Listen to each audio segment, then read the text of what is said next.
Well, good morning, everyone. It's indeed a pleasure to be here this morning to share this short devotion with you. We've come a long way from Monday, and we have gone through our rest, and we've been admonished to reflect. But as we ponder on the next for theological education, I need not remind you that the next may be uncertain and uncharted. The world is facing seismic changes that may pose existential challenges for theological education. But as we talk of recalibration, we need to understand that these seismic changes will pose existential challenges for us in theological education. As we go into the next for theological education, we may have to deal with macro contextual issues of relevance, sustainability, human resource challenges, conflicting and often strange realities, and competing priorities that may all impact our micro context. I must say that the headwinds ahead of us in theological education are fierce, they are severe, and they are unforgiving. They will drain our resources, our motivation. They might even shift our focus and derail our endeavors. The tempest will range for the next theological education. But as treacherous as the headwinds might be, we have stronger tailwinds. We have stronger tailwinds, powerful enough to fly through the pending headwinds. So as we recalibrate, we need to harness the power of the tailwind. And how do we do that? Well, I want to take you back to a text one of the very few texts that I had when I was growing up, Proverbs 3, 5, and 6. And it tells us two things to do, one thing not to do, and a promise. As we recalibrate for the future, let us do this. Trust in the Lord with all our hearts.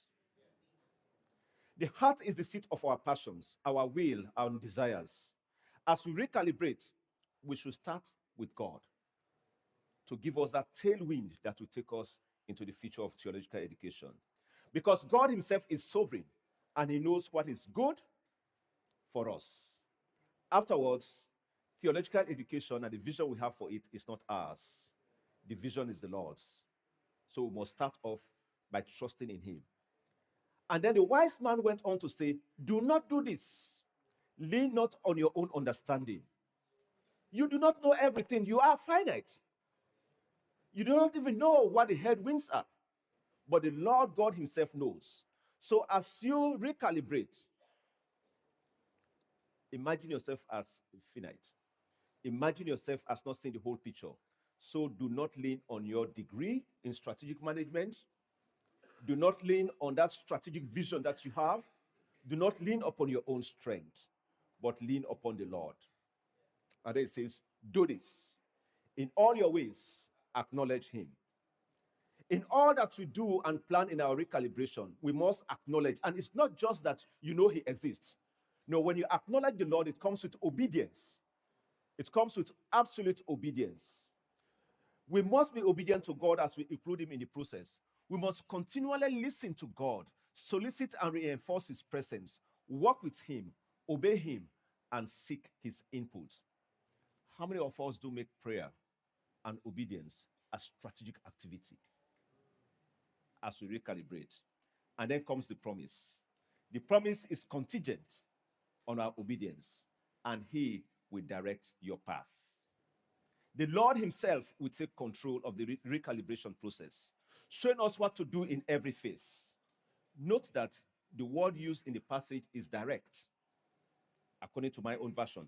Not monitor or supervise. It means direct. You know, the word we don't like in management theory, which is micromanage. God will micromanage the situation. He will micromanage it. God has promised us to manage every aspect of our recalibration. When we trust with all our heart, when we stop doing the things that we need not to do, when we rely upon the Lord, He will surely make the path straight for us. In the next few moments, let me just share with you a very short story. As an African, I can't stop this without a story. There was a man who went out to do his farming. I mean, the portion of land was very small, and he was so proud of himself and says, tomorrow I will finish this piece of land. And the wife said, my husband, say if the Lord wills it. And the guy said, whether the Lord wills it or not, I will finish. And indeed, very early in the morning, he went.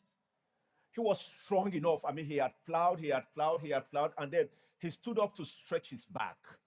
And right in front of him, between the river and himself, was a deer, that animal that pants for water. It was right there. And the guy thought of his strength and said, if I could throw this instrument I'm using, the hoe I'm using, if I could throw it with all my might, I will hit that deer and I will kill it.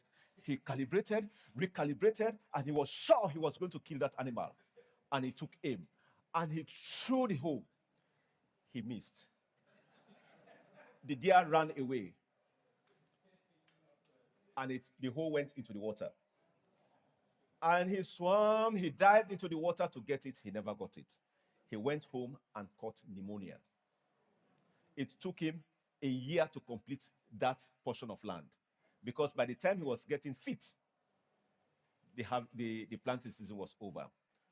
So people of God, when we trust with all our hearts, when we stop doing things our own way, when we stop relying upon our wisdom and strength, and in obedience, bring God into the process, surrender everything to Him, God will take care of us and direct our recalibration for the future of theological education. May the Lord bless you all.